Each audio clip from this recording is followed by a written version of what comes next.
G'day everyone and welcome to Slightly Sideways. I'm just going to read a couple of things out for you to get to know this man and what he's done. 1998-99 Speed Car Rookie of the Year. He's a feature race winner at Clermont. A Perth Motorplex Driver of the Year in 04-05. He's won 9 President's Cups, 4 Gold Cups, 2 Silver Cups.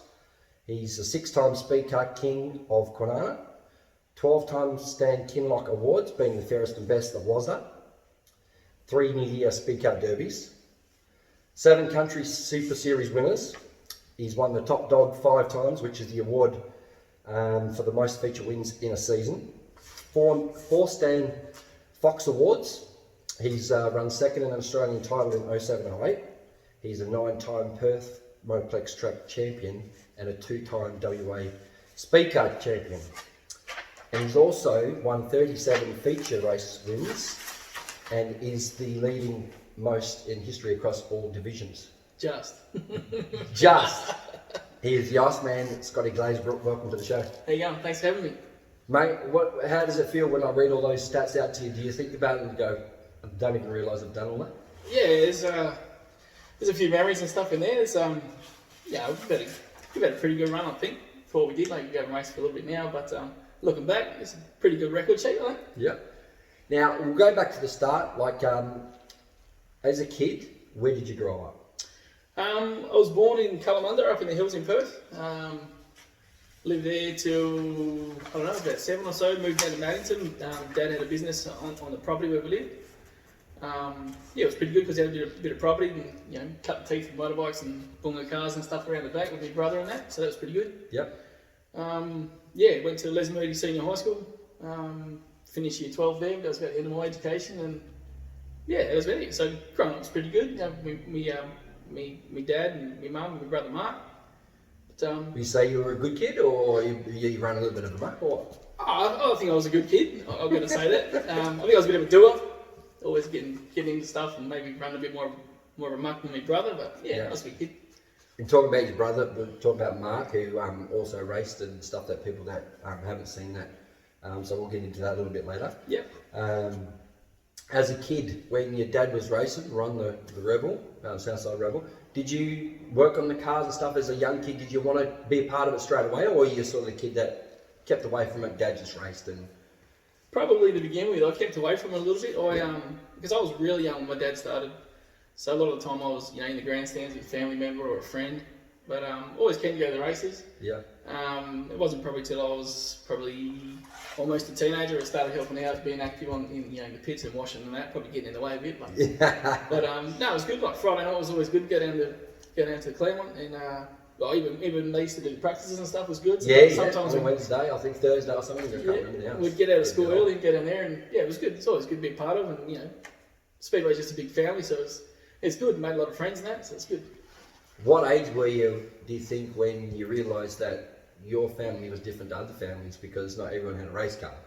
I know in my family it was like, well, everyone does this, don't they?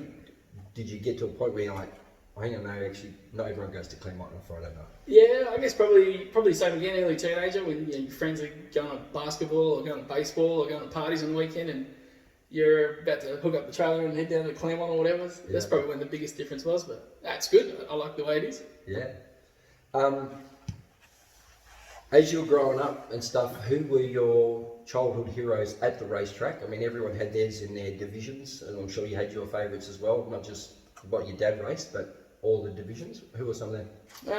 When I was real young, I got to meet Alf Bubba Galley at the track. Oh yeah? So that was pretty cool. I think he just basically said, "G'day, how you going, young fella," sort of thing. But, and that's all it needs, doesn't it? Yeah. And when I got a little bit older, I was lucky enough to travel to America with my parents, and I met Tony Elliott, and he was really good. He's a nice guy. Same with Dave Dallin, both those two. Dave Dallin met too, yeah, nice guy. So they were probably my 2 favourite, I guess, drivers. Yeah. Yeah. What about, did you watch solos and sidecars? Did you have heroes and that kind of stuff here at Clermont? Not so much. So much. Yeah. Not so much. Kids running around on the grass, having fun. Pretty much. Cool. Pretty much. You started racing, because I remember because I was there, quarter midgets, so I'm getting old myself, at Bibra Lake Speedway. Tell us a little bit about how you got into quarter midgets and what your fond memories were then. Yeah, so I think I was about maybe 12 or 13 when we started. Dad pretty much was the motivator. He said, what do you want to do? You want to get a motorbike or go racing? And I was pretty keen to go racing. I think my brother had the same opportunity. He said he wanted a motorbike, so he got a motorbike to start with. But yeah, I did 2 or 3 years in a quarter midget at Bribble 8, which is really, really good learning curve for me. And racing with some older people and racing against adults essentially. Yeah, I was just going to say, in those days, adults and kids raced together.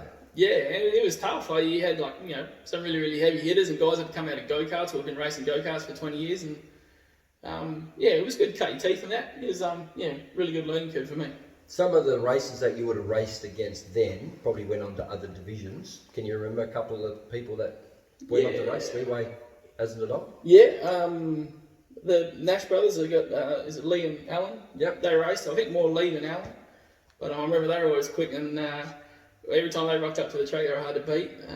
Also Wayne Dimmick, he went on to race Formula 500s from quarter midgets. What about Dave Snager is another one. Mm-hmm. I think he went to race Formula 500s for a little bit. But yeah, no, they're always people you bumped into at the track and that sort of stuff. And, fun memories. Fun memories, yeah, it's good. Your brother Mark, you have a rivalry your whole life, or maybe as you got into the speed car stuff? Yeah, we had a bit of a rivalry. Just I think it was just a normal brother sort of thing. You could get one up sort of thing. So it never got out of hand or anything. Mark's a couple of years older than me, so he started a couple of years before me in speed cars. But yeah, we had a couple of good battles. It's just it was good. Mark, he like I said, he got to race with Dad because he started a couple of years before me. Mm-hmm. And then when Dad finished up, I started. And Mark and I raced against each other, and we got to race like at Darwin for a national title, which was pretty good. Yep. And it's pretty fierce. Mark did really well there. He also won a state title. But we had a bit of rivalry a couple of times. There was a couple of right rears and that sort of stuff, but nothing really out of hand. It was just more and more accidental stuff, I think, than anything. How was it like around the dinner table after a race night where you did have a bit of a tangle, or like not give him enough room, or? It was pretty good because we kind of, I guess, gave it as much as we got it. But I'll tell you one thing. I was racing for Wayne Cobra. We went to Kalgoorlie. Yeah. And I remember at the time, Mark's car had a bit of a stumble, so it wasn't getting off the line so good. And in this particular heat race, I was off the front, and there was a yellow, and I saw the lineup board come out, and they had, number 6, Scotty Glazebrook, and then my brother, number 0, and I thought, I'm going to stitch him up. So I brought this thing around as slow as I could. And I remember we got the jump, and I think my brother lost about 3 or 4 spots. And when we come in the pits, I remember the old man come straight in, what are you doing that for? And I was like, well, I wanted to win. Yeah. So that was a bit of an uncomfortable drive home, but apart from that, we usually get along pretty good. Yep. Well, I bet he learned from that. Don't trust your brother. Your dad rode the Southside Rebel.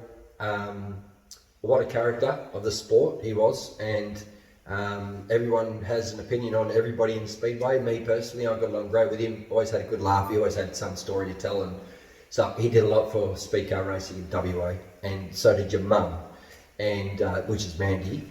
So, what was it like with those two people? Not only racing, they put a lot of effort into your team and getting you guys going, and then doing a lot into WASDA, behind the scenes stuff, taking different positions in the club. And then having all that come each night, maybe at the table, and then taking it to the track. And was it sometimes overwhelming to have it all just like, oh my God, it's full on all the time? Well, from my point of view, I'm a pretty good deflector. If something gets too hard, sometimes I can shut it out pretty good. Yeah. But definitely full on. Like Mum and Dad were running a business together, and I think at some stages, Mum was the secretary and Dad was the president, and some of the heat they were getting behind the scenes and dealing with things, and then going to the track. I think a lot of the time, Dad was pretty lucky to have Mum, so he'd handle a lot of stuff to her at the track. And he was pretty much there to focus on what was going on with the car and the setups and that sort of stuff. So from my point of view, things did get pretty hot sometimes, but you just shut it out and carry on with the racing. Yeah, so you sort of could walk away a little bit and go, deal with your stuff, and I've got a job to do, I've got to go racing. Yeah, pretty much. Go check the track out, or go kick a tyre or something. Just keep your head down and just focus on what you're there to do. Yep. Well, that's good because, I get the joy of walking around the pits and seeing my race teams and like how the dynamics fit. And sometimes you look and you go, wow, they're really doing a good job. And other teams, you're like, wow, I definitely wouldn't want to be in that situation at all. Yep. Yeah, so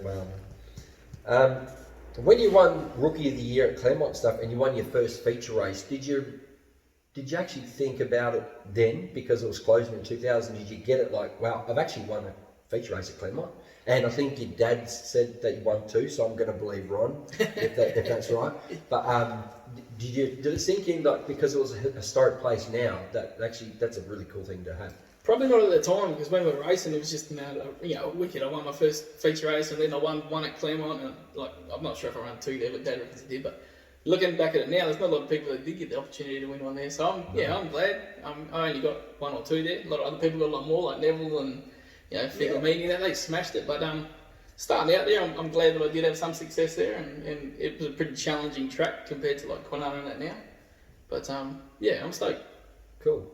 Well, we're going to take a quick break. We're going to have another lemonade and a little bit of tucker thanks to Mark Nelson, and we'll come back with Scotty Glazebrook, the Iceman, with more Slightly Sideways. Cheers.